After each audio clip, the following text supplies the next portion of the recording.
participación en esta novena reunión regional Primeline. En esta oportunidad nos toca el panel de enseñanza, ¿no? Y cómo más aún saber cómo enseñar en una realidad incierta que nos ha tocado a todos vivir. En esta oportunidad tenemos la participación de las universidades de CES, Colombia, la Fundación Universitaria de Área Andina, Colombia, y Unimpresarial Colombia.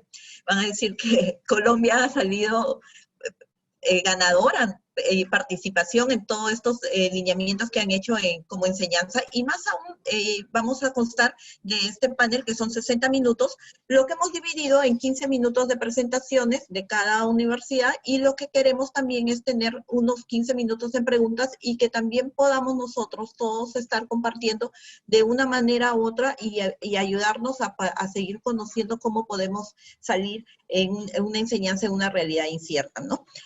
Sin más dar, quiero dar la bienvenida a Isabel Cristina Rojas Gallego, es docente titular de la Universidad CES de Colombia. Ella es médico cirujano y quiero primero, voy a compartir las presentaciones que tiene opciones para compartirle un poco la presentación que va a hacer Cristina. Es especialista en ciencias básicas biomédicas y en magíster en educación y coordinadora del Semillero de Neurociencias. Bienvenida, doctora Isabel Cristina. Bueno, muy buenas tardes. Me alegra compartir en este espacio con ustedes. No sé si... Ahorita te pongo la presentación. ¿O puedo compartir también Sí, yo? por favor, también puedes compartir. Sí, ya lo puedo compartir. Bueno, están todos viendo la presentación. Básicamente, en este caminar realmente incierto, vamos a tomar 3 tópicos en el día de hoy. Primero que todo, la enseñanza en la anatomía humana, que es lo que me encanta, me apasiona, lo que ha sido el aprendizaje mediado por estas tecnologías, en especial haciendo uso de la mesa de disección Anatomash, y lo que significa este aprendizaje autónomo con unas herramientas que básicamente diseñé para ese momento, que es la ficha anatómica. Entonces, el aprendizaje de la anatomía desde su inicio ha sido en demostración. Es muy importante recalcar esto porque lo vemos en esta imagen como docentes, y desde este momento el doctor Tubbs básicamente lo que hacía es mostrar unas estructuras, relacionarlas a una función en especial y interactuar con estas estructuras en 2D. ¿Por qué hay que hacer este énfasis? Porque hemos pasado a una visualización a 3D y a una visualización que nos compete ya desde la parte clínica en escala de grises en cortes sagital, transversal y coronal. De allí que sea un trascender y un paso específico a nivel curricular el hecho de usar una serie de tecnologías que para el momento incierto que todos vivimos, afortunadamente contábamos ya con una serie de herramientas que nos permitieron hacer un uso remoto y poder hacer uso desde el aprendizaje de un estímulo clave que es a través de los sentidos, que se dé un procesamiento a nivel cerebral y que se dé una respuesta que es una respuesta muy del área motora, que implica una gran explosión cerebral para que el estudiante realmente pueda hacer adaptación de ese contenido, poderlo coger y hacer aplicación de ese contenido. De allí que el uso del Anatomash remoto nos ha facilitado este proceso. ¿Por qué?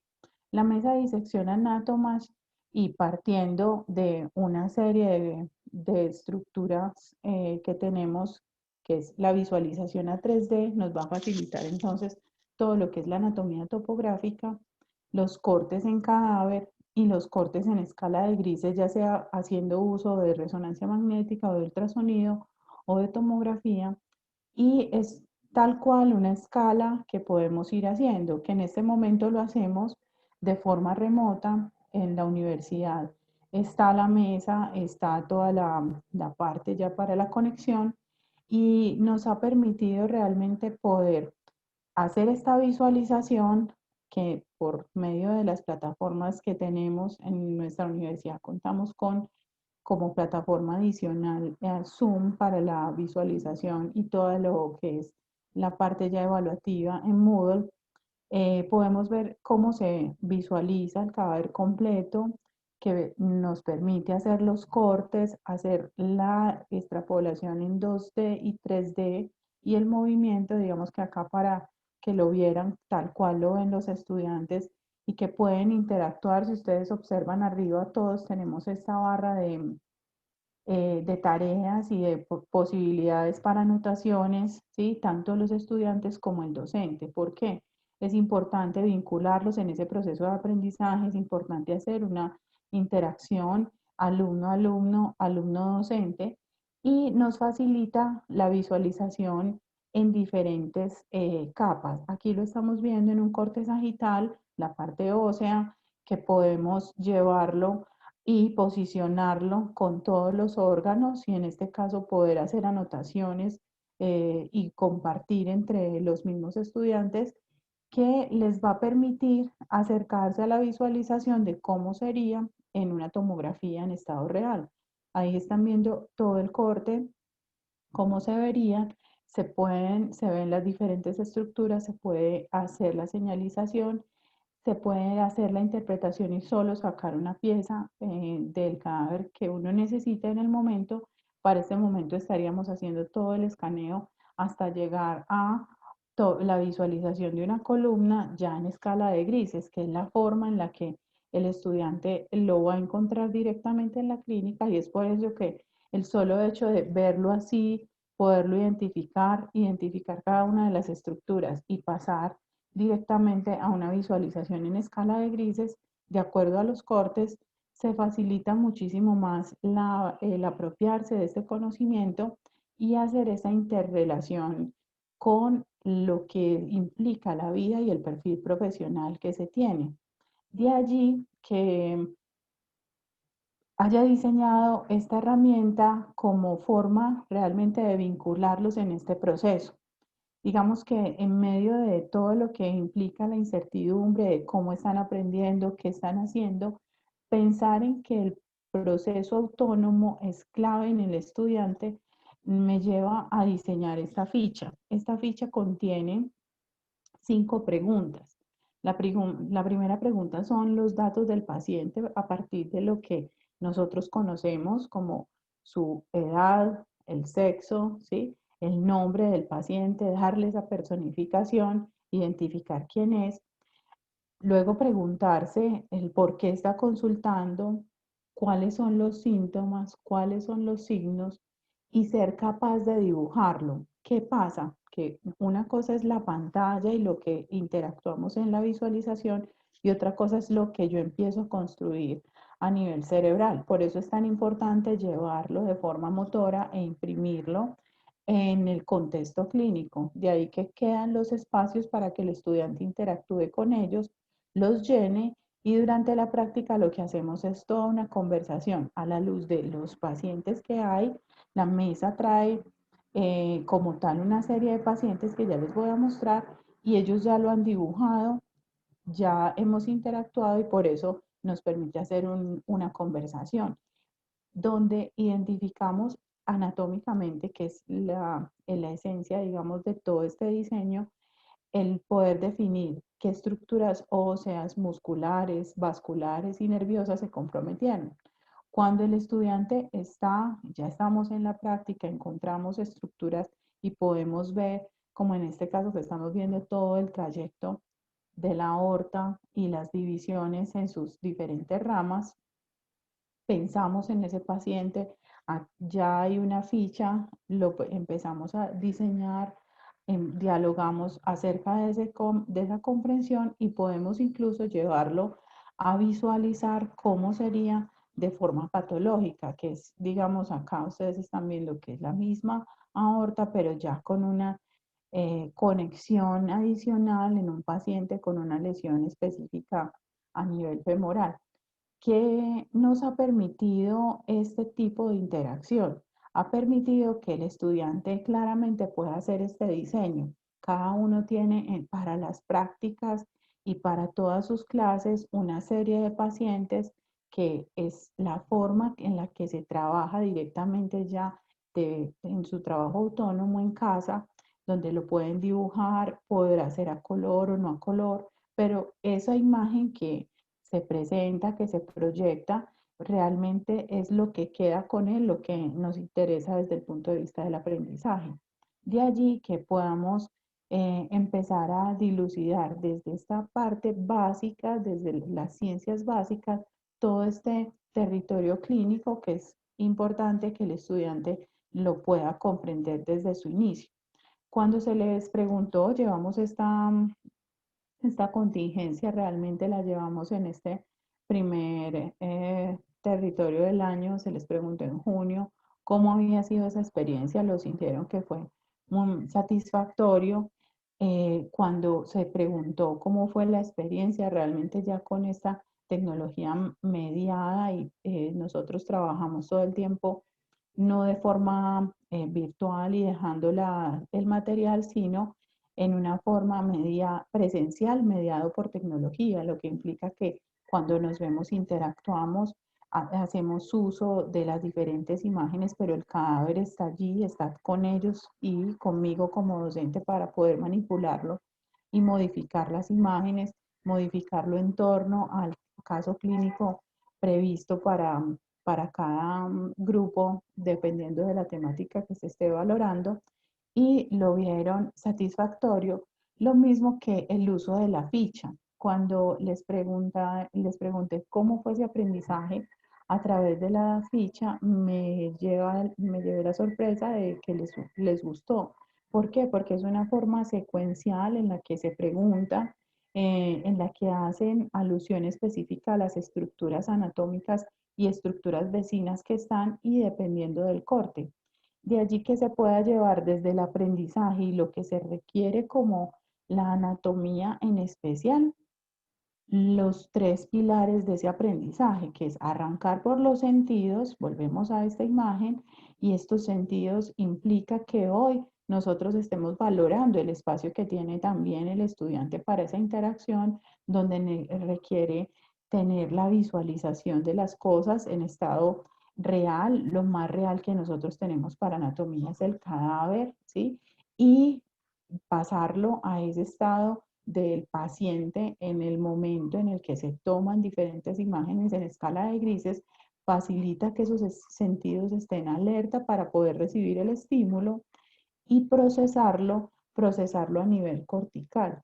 ¿Por qué es tan importante este procesamiento? Porque si no existe este procesamiento, no hay realmente una interconexión que facilite visualizar al paciente y desde este momento de inicio en la carrera, poder vincularse con ello implica llevarlo al acto motor. Y el acto motor es lo que nos hace realmente a nosotros pensarnos con un perfil profesional y pensar a nuestros estudiantes en ese perfil profesional. De ahí que este recorrido corto de cómo ha sido en este momento esta anatomía nos ha facilitado en términos de lo que es el aprendizaje, poder continuar con esos aprendizajes significativos para nuestros estudiantes y hacer uso de una anatomía aplicada realmente a la clínica.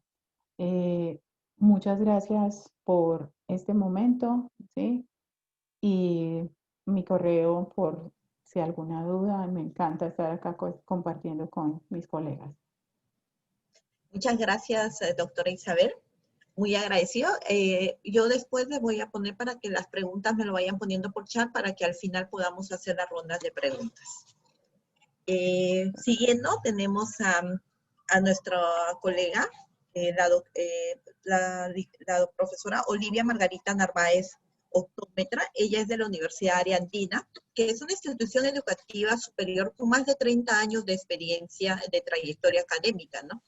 Ariandina busca de excelencia, preservancia y mejoramiento de la calidad de la vida de sus estudiantes, desarrollando competencias educativas y humanas. Y en esta oportunidad tenemos a la que nos van a presentar.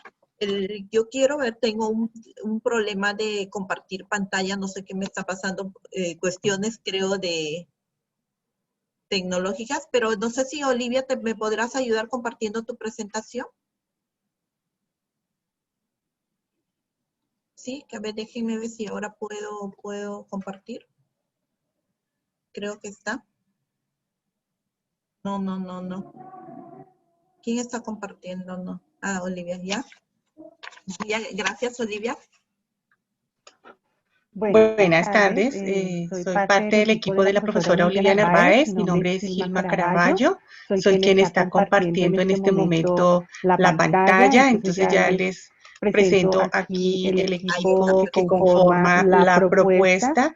Nuestra propuesta está liderada por 3 de nosotras. Entonces, la doctora Olivia Narváez, que es optómetra, la doctora Cindy Hernández, que es optómetra, y yo, que soy Gilma Caraballo, que soy fonoaudióloga. Conformamos un equipo interdisciplinario y todas pertenecemos al programa de optometría de la Fundación Universitaria del Área Andina. Ha sido muy interesante la construcción que hemos hecho, porque no es solamente compartir unas experiencias mediadas por las TIC o por diferentes alternativas de conexión remota, sino que también nos permite compartir nuestros propios saberes. Entonces, pues aquí estamos nosotras y ya les compartiré entonces nuestra presentación que tenemos para el día de hoy. Irma, se oye un poquito de retorno. No sé si de pronto tengas... No tengo abierto nada más, sino solamente mi micrófono. No tengo nada más. Okay. No sé qué será. Bueno, entonces acá tenemos nuestra presentación. Entonces, listo, muchísimas gracias. Entonces, un saludo para todos. Buenas tardes. Muchísimas gracias también por aceptar nuestra propuesta.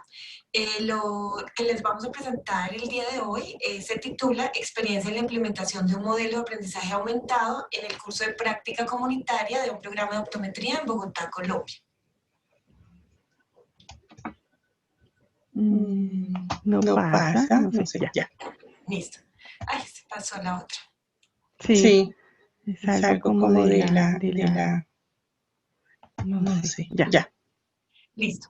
Entonces, queremos contarles que esta asignatura de práctica comunitaria en condiciones antes de la pandemia, pues se dictaba de manera presencial y se desplazaba el grupo de trabajo de estudiantes y de docentes a la comunidad que se deseaba impactar. En este momento, digamos, la universidad ha establecido como una estrategia metodológica el modelo de aprendizaje aumentado.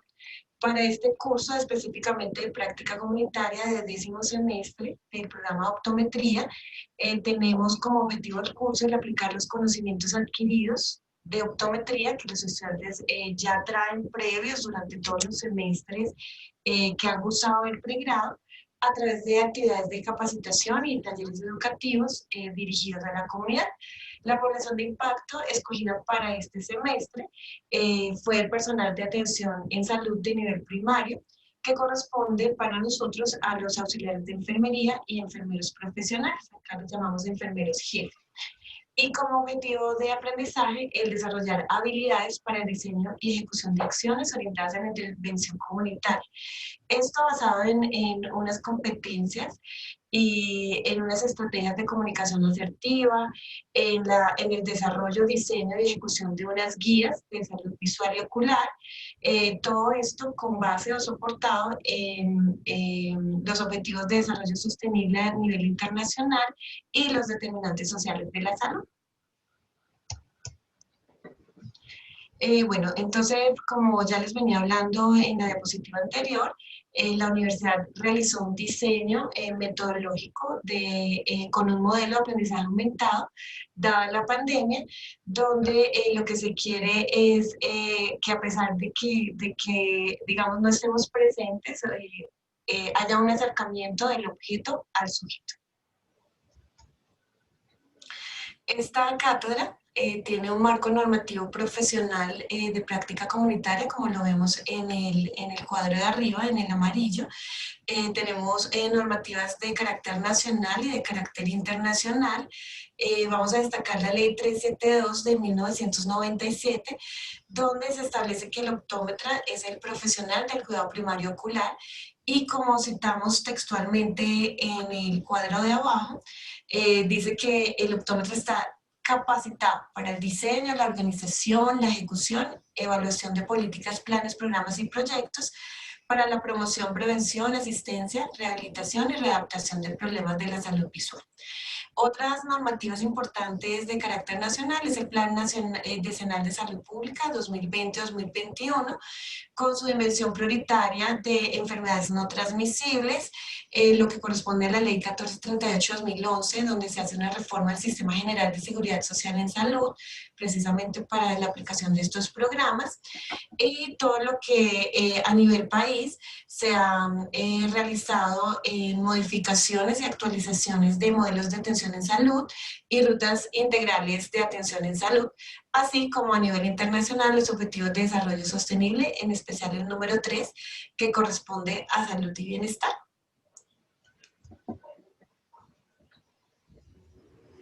Entonces, en sintonía con el modelo que maneja nuestra institución, nosotros lo que buscamos es articular el apoyo desde el aprendizaje presencial con unas actividades y herramientas remotas. En virtud de eso, entonces el modelo lo que busca es que el estudiante sea el actor principal del ejercicio y a través de unas dinámicas sea el que proponga parte de la evolución del tema que se está revisando dentro de la asignatura.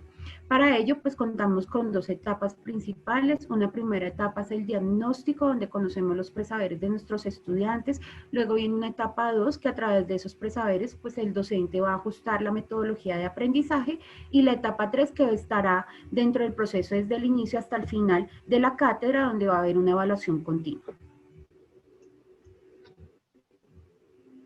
Entonces, este modelo de aprendizaje aumentado va a tener tres actores principales. Uno es la institución, a través de unos lineamientos, donde el docente pues, va a tener la plataforma, en este caso es una plataforma Moodle, la herramienta de Teams para los encuentros sincrónicos y el apoyo de la biblioteca digital, donde tanto estudiantes como docentes pues, pueden adquirir todo el material que se va a apoyar para el encuentro sincrónico previo. La institución también apoya al docente a través de unas herramientas de cualificación donde existen unos webinares y unos cursos cortos donde a través de la temática que se está manejando por la pandemia, pues vamos a tener las herramientas necesarias para el abordaje de una manera muchísimo más activa dentro de la clase.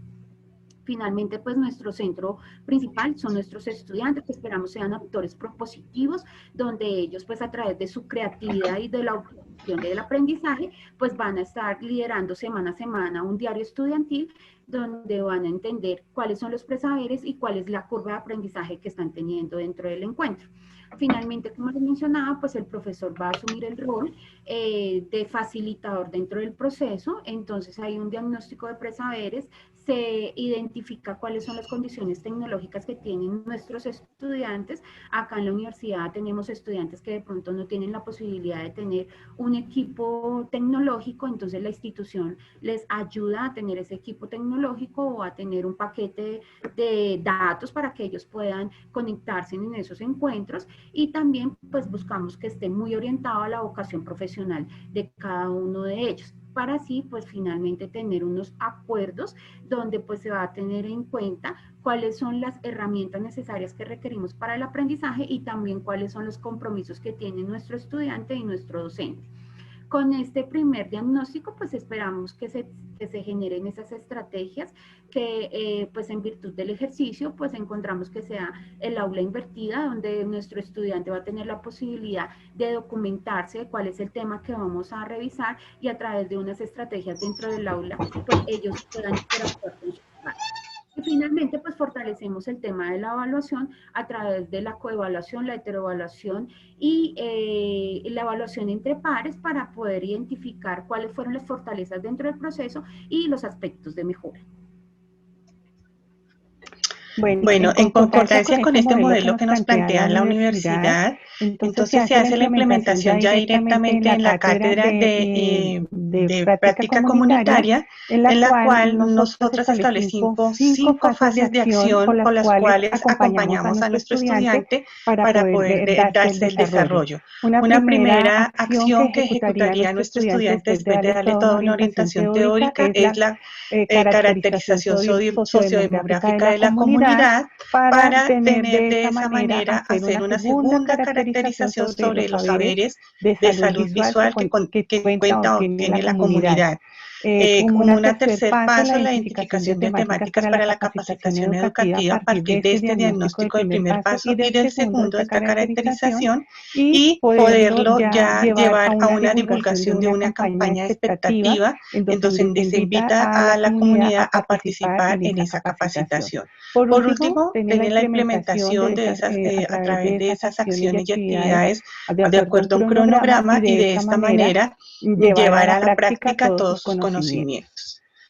En otras palabras, acá nosotros lo vemos, el centro es el estudiante porque es el principal motor de todo este modelo. De esa manera, él aplica sus conocimientos, en este caso desde la optometría, crea unos talleres dirigidos a la comunidad e interviene de esta manera a la comunidad. Todo esto sumado a que el estudiante no solo afianza y perfecciona sus conocimientos desde optometría, sino que también perfecciona sus competencias como futuro profesional, perfecciona unas habilidades como habilidades comunicativas, de escritura, habilidades de creación, innovación de propuestas, posiblemente generaciones de investigación y de esa manera convertirse ya en un profesional competente para nuestra sociedad. Por lo tanto, el modelo de nosotros, de la acción del estudiante como centro del aprendizaje, facilita, perfecciona, mejora y logra eso que tanto busca Ariadna, que es el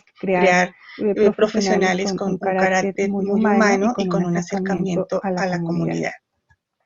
Aquí entonces encontramos algunas de las manifestaciones del lenguaje que nos presentaban nuestros estudiantes de este primer acercamiento que hemos hecho. Ya vamos en la fase número 3, vamos para la creación de estos talleres para ya implementarlos y hasta el momento ellos nos cuentan una serie de palabras y nos comparten de que hasta ahora la experiencia ha sido interesante porque permite compartir con otras personas a nivel nacional e internacional, a posibilidad de solucionar problemas, de generar vivencias significativas, hay un acompañamiento permanente por el docente y también por los mismos pares, el tutor siempre está disponible, les ayuda a manejar y a controlar su tiempo, hay un alto autoaprendizaje y el trabajo colaborativo. Ya entonces les voy a compartir algunas de las expresiones que ellos dan con sus propias intervenciones. ¿Me permiten? Ya les comparto.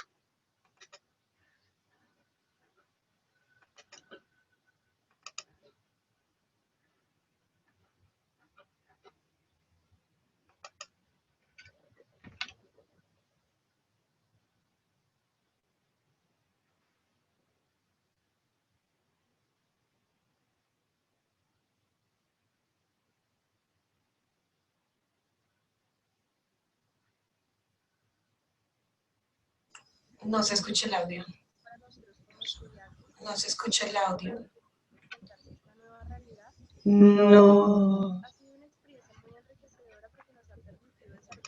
No sabría decirte qué tendría que hacer para esto. Está con todo el volumen. No sé qué será. No sabría decir. ¿Tienes audífonos o estás compartiendo desde el computador? Desde el computador, sí. Es que a veces cuando uno le coloca audífonos afecta el audio. ¿Tienes audífonos? ¿Qué hago? No sé. ¿Tienes audífonos? Pues en el... No. ¿Tienes audífonos? No. Bueno. Ahí ya se escucha. Si quieres volver a iniciar, mi Gilma, que ya se escucha.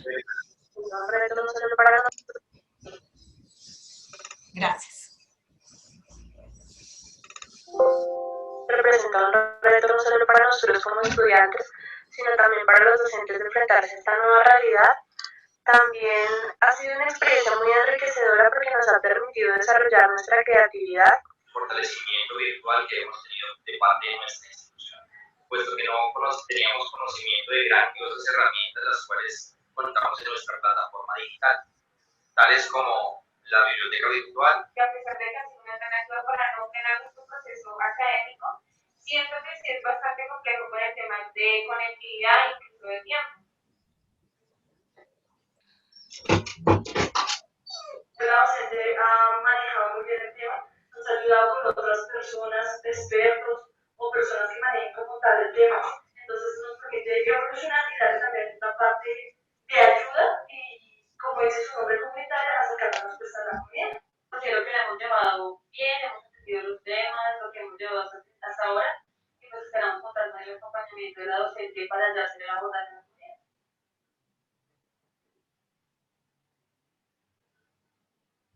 Bueno, muchísimas gracias. Esto es lo que teníamos para compartirles. Muchísimas gracias por su atención y bueno, quedamos a la espera de si tienen alguna pregunta para poderla responder. Muchísimas gracias, Maritza. Bien. No, muchísimas gracias a ti, Olivia, a Gilma y Cindy por la presentación. Bueno, muchísimas gracias a ustedes. A ustedes. Ahora, al final, me imagino que ya nuestros colegas o participantes van a seguir a hacer la intervención y las consultas. Continuando con nuestra presentación, tenemos a Ángela María Parrado Castañeda, que nos representa desde la Universidad Uniempresarial. Si estamos, Ángela, podemos iniciar a compartir tu pantalla mientras vamos haciendo la presentación. Ángela Parrado es magíster en Economía y en Gestión y Certificación de la Calidad, especialista en docencias mediadas por las TIC, Certificación Internacional de Sistemas Integrados de Gestión ISO, y es profesional en Economía.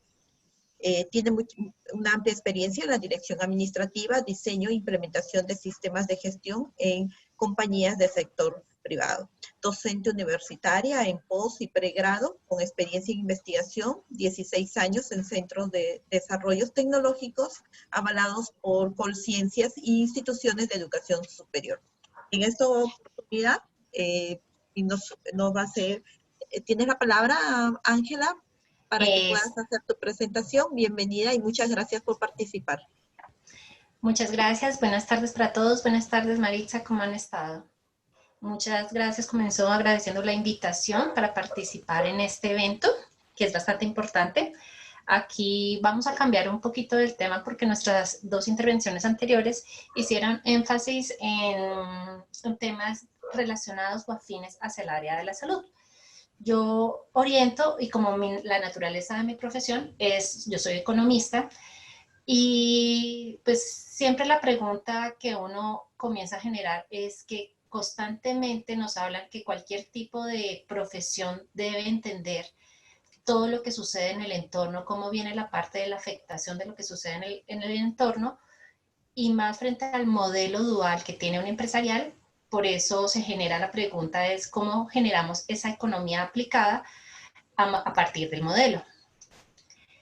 Mi presentación la voy a manejar en 4 momentos. Primero quiero hablarles algo sobre la introducción, sobre cuál es el planteamiento del problema, cuál fue la metodología, cuáles fueron esos principales resultados y parte pues, de la reflexión que generamos a partir de este trabajo.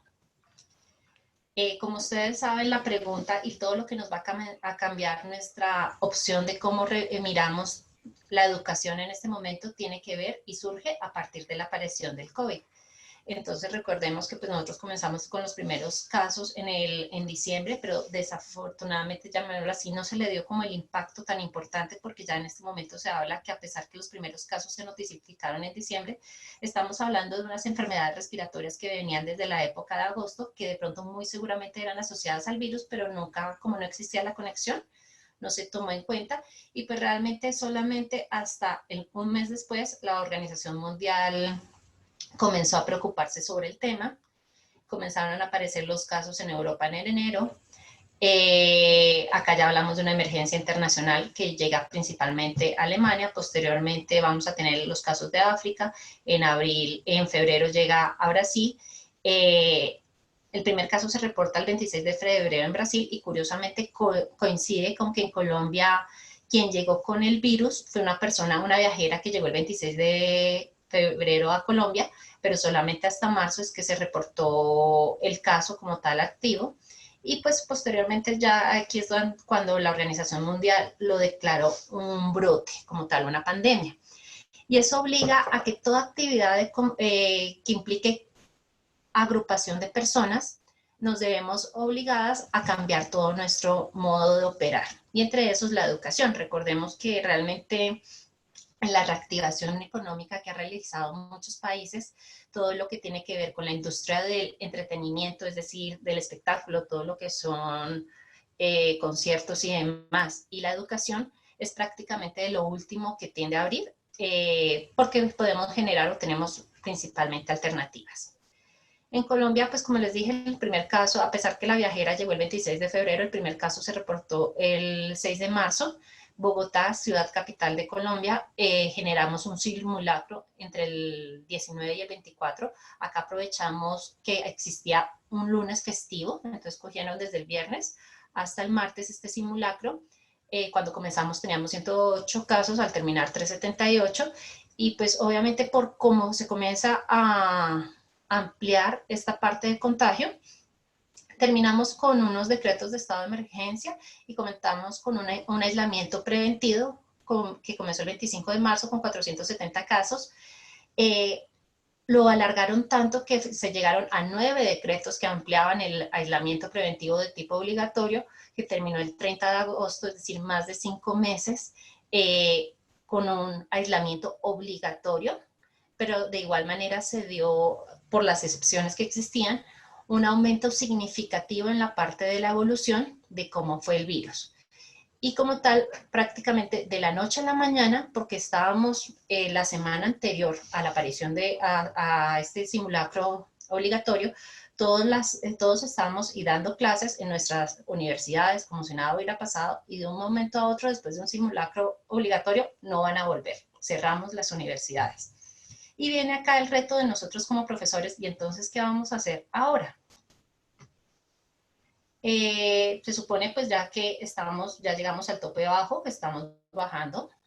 Un segundo, no me quiere pasar. En este momento a lo que fue, estos datos los saqué el 2 de noviembre, ya llegamos a un tope alto que era 169.000, ahora vamos en 74.000, pero ustedes saben que esto sigue como un estilo montaña rusa. Frente a quienes estamos acá presentes, tenemos 3 países latinoamericanos que están en la escala del top 10 de los más altos contagios: Brasil, Argentina y Colombia. Y eso también nos implica a que tenemos también reorientar, porque viene la duda de muchas universidades de qué va a pasar el próximo semestre. Vamos a seguir de manera remota, vamos a tener alternancia, pero no vamos a seguir en el escenario que estamos antes del COVID.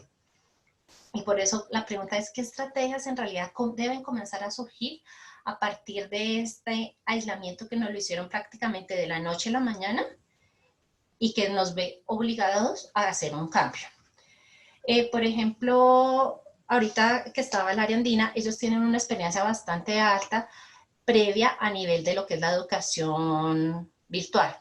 Realmente uniempresarial no, porque nosotros nos dedicamos a un modelo de educación bastante diferente, y llamarlo así, ese era parte del mayor reto que nosotros nos enfrentábamos.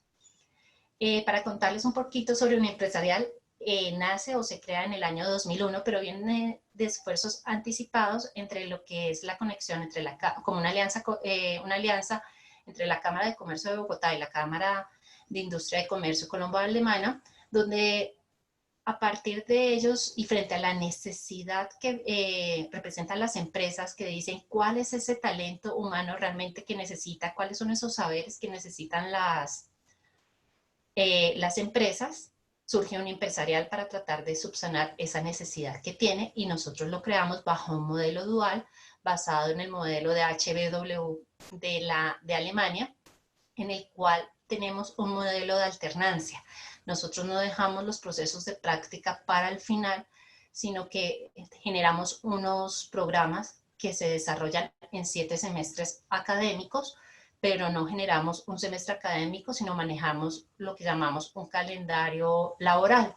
Es decir, si nosotros laboralmente trabajamos todo el año y tenemos solamente lo que sería 15 días hábiles, que serían 3 semanas de vacaciones, entonces prácticamente de las 52 semanas que tiene el año, nosotros damos clase 48 semanas.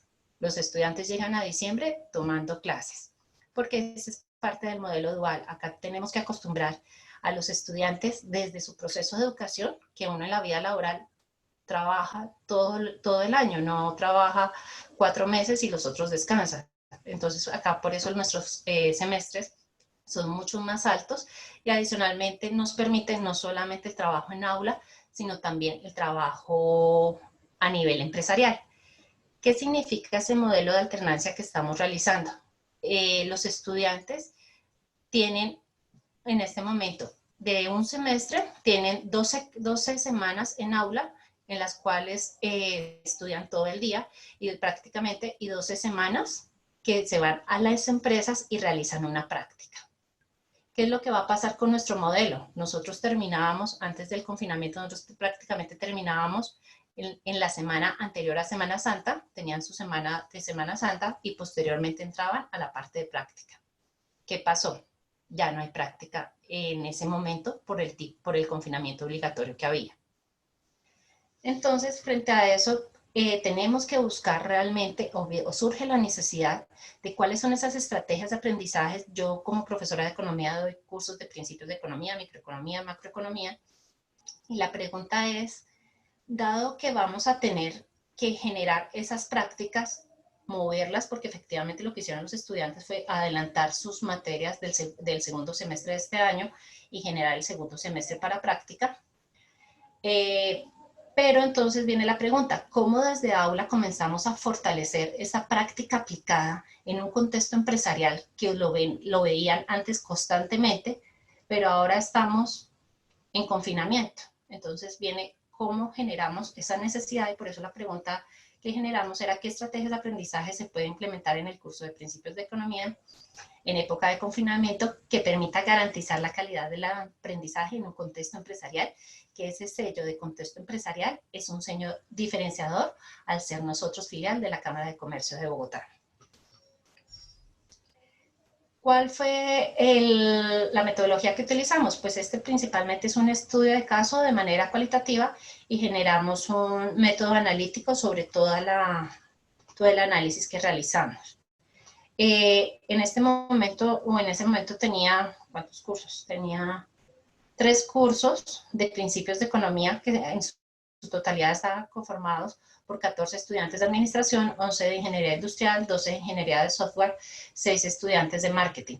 Para nosotros, el curso de principios de economía es un curso transversal que lo ven todos los programas que tiene la universidad. Ya esta metodología o este programa ya lo aplicamos para los estudiantes de este semestre. Y pues los resultados, ahorita quisiera compartir con ustedes uno de los resultados que se dio de la aplicación. Pero contándoles un poquito, este curso de principios de economía se dicta en primer semestre y son estudiantes que son neófilos en temas de economía. Entonces, llegó el confinamiento. Al igual que en muchas universidades, ¿qué fue lo que nosotros optamos? Por generar, un segundo. Listo. Por dar clases remotas vía Microsoft Teams. Es decir, mantenemos nuestros horarios, pero ahora las clases van a ser a través de un computador. Vamos a tener nuestras famosas clases remotas. ¿Qué significaba como tal?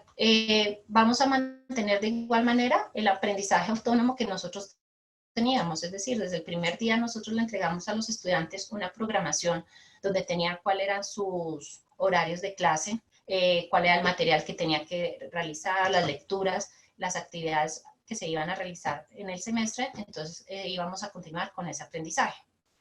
Pero ¿qué es lo que comienza a dificultar? Que ya no tenían espacios, que cuando tenían dudas llegaban a la sala de profesores y decían, profesora, tengo duda en tal cosa, ¿cómo lo hago? ¿cierto? Entonces comienza a afectar esa parte de interacción frente a cómo resolver dudas e inquietudes. Es decir, acá ya vamos a tener un limitante de tiempo, a pesar que de igual manera se dan tutorías vía Microsoft Teams.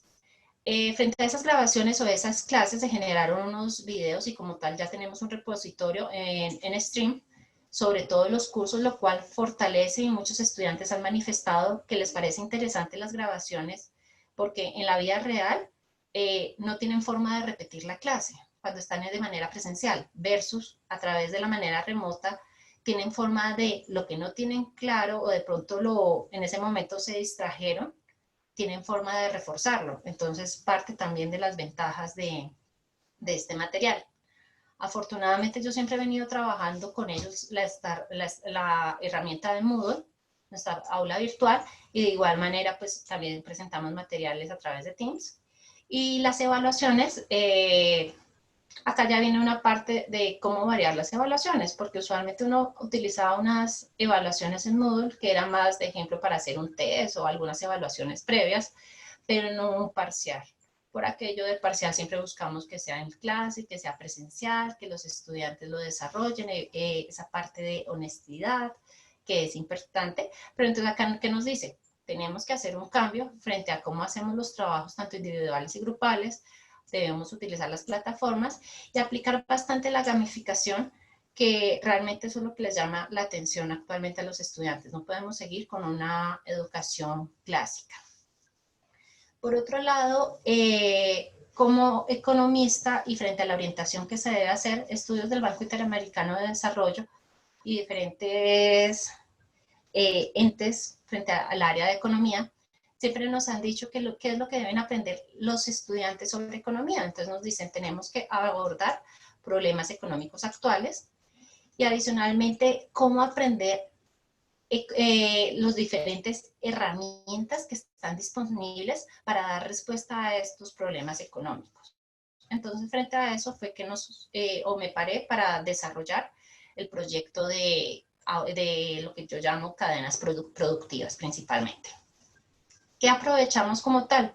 ¿O qué es lo que se va a fomentar? Esas características que tiene el rol del estudiante, en lo cual ellos tienen claro pues cuál es su objetivo, son sujetos críticos, muchos son propositivos, tienen habilidades y les gusta cuando uno los pone a hacer cosas didácticas, más que haga un trabajo escrito, son más amigables a la parte didáctica y también han asumido ese rol que en este momento debe ser mucho más activo que lo que tenían en una clase muchas veces de tipo presencial. ¿Qué fue lo que hice como tal? ¿Qué fue lo que diseñé? Tengo principalmente lo que uno llamaría dos grandes estrategias. El primero, lo que yo llamé las videocápsulas de economía. Lo que pasa es que usualmente los estudiantes, de pronto, no es ninguno de los que hemos estudiado, ninguno estudia economía, entonces, llamémoslo así, no le ven muchas veces la relevancia o el impacto de lo que están estudiando frente a su formación. Entonces viene la parte de que muchas veces en clases se distraen o el tiempo tiende a ser muy limitado. Por ejemplo, cuando estamos en una clase presencial uno pone un taller y casi siempre uno está pasando de puesto en puesto, revisando cómo va el taller, qué dudas tiene. Cosa que en este escenario no es posible porque cada cual puede ir desarrollando el taller, pero mostrar los resultados muchas veces no es tan amigable y no es fácil. En la medida que uno va pasando por todo el salón, va identificando cómo va el proceso de aprendizaje de cada estudiante, lo cual acá tenemos un poquito de dificultad, pero sí por la experiencia que llevo orientando el curso y por las mismas dudas de los estudiantes, comencé a divisar algunos temas que requieren refuerzos. Entonces lo que hice fue unas pequeñas cápsulas porque también a ellos les da pereza repetir una clase de 2 horas. Entonces generamos unas cápsulas de refuerzo y también un material adicional que les sirviera para hacer detalles o cosas más puntuales frente a su desarrollo. Entonces generé, acá tengo una imagen que saqué ahorita el 2 de noviembre, sobre cómo me ha ido frente a la parte de, y generé mi canal en YouTube y generé programas, por ejemplo, de cómo elaborar un diagrama de flujos circulares. Es un video de 5 minutos que duró, que lleva hace 7 meses y ya tiene prácticamente 3.000 visualizaciones. Entonces, han sido pequeños videos en los cuales les he explicado cómo es un diagrama de flujo circular, cuáles son los tipos de mercado, los principios de la economía, qué es la oferta, qué es la demanda, cómo se grafica, cómo se ajusta el mercado, qué es un mercado de bienes y servicios, qué es un modelo ISLM, cómo se hacen los ejercicios, porque ya lo que vamos a tener en algunos videos, ejemplo como este, es... viene toda la explicación como si estuviéramos en una clase, pero en este caso se desarrolla en 8 minutos, la explicación exclusiva de un ejemplo. Y eso les permite a ellos, lo que no tienen claro, ir a buscar puntualmente lo que necesitan. El segundo proyecto y lo que más me gusta, y es el que quisiera compartir ahorita a ustedes, un resultado de los que he obtenido, es el análisis económico de cadenas productivas. Como les dije, parte de lo que se espera de un profesional y que entienda el tema de economía y lo que queremos que todos entiendan de economía es cómo obtener un conjunto de herramientas que nos sirva a identificar o cómo analizar todos esos problemas que hay en la economía a nivel actual. Entonces la idea es aterrizar el conocimiento. Entonces nosotros partimos de un documento que generó Planeación Nacional sobre las cadenas productivas en Colombia. Entonces, lo que se está pidiendo, inicialmente pedimos obviamente un escrito para revisar cómo va el desarrollo, pero ese escrito, a mí me gusta que lo materialicen en un video máximo de 5 minutos, unos puntos claves, que es lo que les estoy pidiendo a los estudiantes.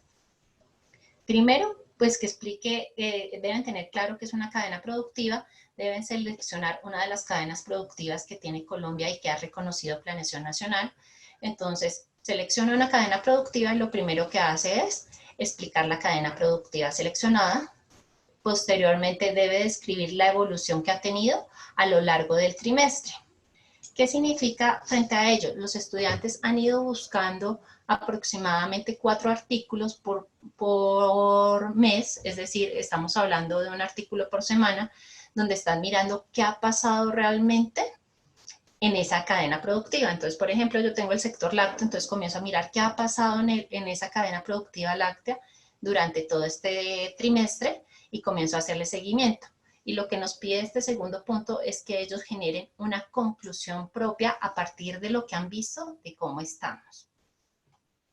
Por el otro lado, tengo un tercer punto en el cual ellos identifican cuáles son los agentes que ofrecen en nuestra cadena productiva y cuáles son los que consumen. Entonces acá identificamos cuáles son esas principales empresas que ofrecen en el sector lácteo del país, para nuestro ejemplo, y pues prácticamente estamos diciendo que consumen la mayoría de familias. También pedimos que desarrollen un diagrama de flujo circular y pedimos que generen o nos expliquen cuál es un tipo de mercado teniendo en cuenta la competencia y que desarrollen un modelo de oferta y demanda y cómo se va a ver afectado a partir del desarrollo. Maritza, qué pena me regalas cómo estoy de tiempo, que no estoy segura. Ya tenemos que terminar. Ok, Ángela. listo. Ok, listo. Entonces, yo ahorita les dejo, me gustaría que vieran este video, es un video de 2 minutos, en el cual, pero posteriormente se los dejo en el chat por si les interesa de cómo ellos lo materializan. Y pues, entonces, un segundo, gracias por decirme el tiempo. Entonces, reflexión para terminar, y qué pena que entonces sí me extendí. Realmente, frente a la visión que podemos llegar a tener de qué va a pasar el próximo año, es que aún vamos a generar un modelo de alternancia, porque los casos que se han dado de aperturas, lo que ha generado unos rebrotes, por lo tanto tenemos que, y ahí surge la necesidad de que efectivamente para la educación no es una opción, realmente no, es un impulso y ha acelerado cómo migramos al uso de las tecnologías de la información y la comunicación. Lo que antes venía a paso lento, ya no es lento, ya lo tenemos que hacer. Y por otro lado, finalmente ya para terminar, qué pena, es cómo fortalecemos también la parte ética dentro de las aulas, porque acá ya no podemos estar como policías si ellos hacen o no hacen, y por eso es importante generar el desarrollo de material que sea mucho más crítico, en el cual ellos realmente apliquen los conocimientos y no se aprendan las cosas de memoria. Muchas gracias. Muchas gracias, Ángela. Muchas gracias a Olivia y a todos los participantes. Me gustaría, no sé si dentro del público tienen alguna consulta, porque he estado mandando por el chat si de repente tienen una consulta. Yo tengo una consulta a todos. Sí, Gustavo. Primeramente, felicitaciones por todas las presentaciones. Están muy bien, muy interesante todo eso. Y como ahora tratamos de educación, me gustaría saber de ustedes, de enseñanza y todo eso, ¿cómo ven el futuro de la educación en esta condición? Porque hablamos acá de modelos que son como híbridos de enseñanza y todo eso, pero en su visión, incluyo a usted, Maritza, o que ven como el futuro, y yo digo el futuro como pensando como el próximo año ya, entonces, ¿qué piensan ustedes? Gracias, Gustavo. Me ganaste un poco la pregunta que iba a hacer sobre todo a nuestras amigas que habían presentado un poco este tema de los casos médicos, que me llamó mucho la atención porque una de las cosas antes de la pandemia, yo particularmente voy a tomar un poco la palabra al grupo de Olivia y bueno, Isabel que no está, pero antes de la pandemia mucho se veía que los que estudiaban medicina, enfermería, farmacia, nutrición y tenían este laboratorio y tenían que, no se podía realizarlo online, ¿no? Creo que esta pandemia nos demuestra a que sí se puede realizar. Yo veo en un futuro y un futuro cercano que nosotros vamos a seguir con vamos a seguir, yo creo, por lo menos en Perú, ya acá ya tenemos por el gobierno que hasta el próximo año hasta julio del 2021 vamos remoto y creo que educación, estoy casi seguro que todo el año vamos a ir así. Ha ayudado mucho, principalmente no solamente a la parte de docentes, porque uno como docente también tenemos que tener muchas herramientas como conectar. Si en clase que ya conectamos a los alumnos, imagínense en Zoom o en Microsoft Teams, cómo tenemos que tener las habilidades para conectar, ¿no? Tanto pre como posgrado. En mi caso, yo en posgrado he tenido que a los alumnos para que participen hacer de repente dejar un poco este tipo de sesiones y hacer otros tipos de dinámicas que podamos tener y más casos de estudio, más investigaciones. No sé, de repente aquí Olivia, Sandy, Firma y también Ángela podrían ayudarme a cómo ven el futuro cercano de la educación, ¿no?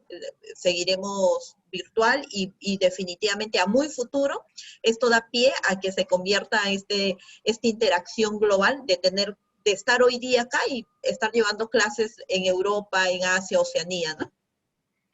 Bueno, entonces me permito tomar la palabra. Muchísimas gracias. Pues nosotros acá en Colombia, en la universidad, también las proyecciones, como tú lo dices, al menos para el otro semestre van también con trabajo remoto. Es por eso que la universidad se ha esmerado como en este diseño del aprendizaje aumentado, desde el centro, o desde donde el estudiante es el centro de todo. Entonces, pues, como bien lo dijimos en la presentación, pues tenemos las clases grabadas y también los docentes hemos hecho algunas apropiaciones de pronto más detalladas de nuestras presentaciones y también, como lo decía Ángela en su presentación, realmente ellos tienen una capacidad creativa impresionante, entonces pues se han desarrollado otras estrategias didácticas que han permitido aportar al proceso de enseñanza-aprendizaje y donde todos hemos aprendido y hemos crecido y nos hemos dado cuenta que realmente se puede hacer, que hay muchas estrategias que se pueden adoptar y que se pueden ir reinventando para mejorar. Entonces, creo que incluso después de pandemia vamos a tener que dejar algunas de estas buenas ideas y de estas buenas estrategias para poderlas seguir implementando. Muchísimas gracias. Ángela, no sé si... Gracias a ti. Sí. Sí, y por ejemplo a mí me gusta mucho aprender sobre todo de todo lo que actualmente hay en tendencias, no solamente desde mi profesión, sino adicionalmente frente a las tendencias de educación. Parte de las nuevas tendencias ajenas a este escenario tiene que ver con todo lo que son los microlearning, esos pequeños aprendizajes. Entonces, por eso principalmente, y esa última reflexión que puse, y como dice Olivia, acá vamos a continuar. Yo también estoy en Colombia, como Olivia lo menciona, y sí, efectivamente, esto va para largo. Es una nueva realidad y realmente quienes nos vamos a ver más en tema de confinamiento, y afortunadamente tenemos las alternativas para dar una educación con calidad, seguir ofreciendo cosas muy buenas. Entonces, aprovechar y basarnos en las TIC y cómo generar esas diferentes didácticas de la cual habla Olivia, que no solamente va a generar y va a servir para aquellos estudiantes que tenemos, sino también podemos llegar a otro tipo de personas que ni siquiera, que llamémoslo así, que no están dentro de nuestros programas, pero sí están en un proceso de aprendizaje. Y es todo lo que nos ofrece los famosos microlearning, por eso el éxito que ha tenido programas como Coursera, esos pequeños cursos que nos dejan saberes que son bastante aplicados, y realmente es apostar como a través de un canal que comenzamos ese tipo de conocimiento que no debe ser limitado, el conocimiento es para todos.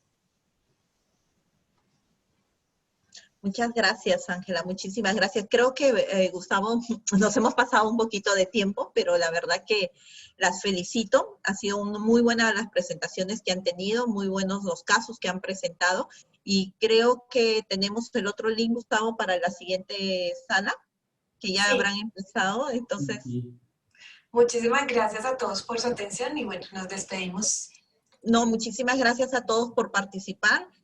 Gracias nuevamente por la gran explicación que nos han dado en este tipo de enseñanzas, y gracias a todos en la comunidad Prime Lab, y nos estamos viendo. Bueno, muchísimas gracias.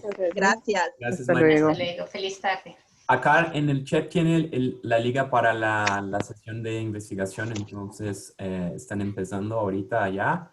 Esperamos a ustedes allá y también mañana. Muchas gracias a todos por las presentaciones y también los casos que son presentados. Los pido que él nos envíe las presentaciones para que podamos insertar en el sitio web de PrimeLab.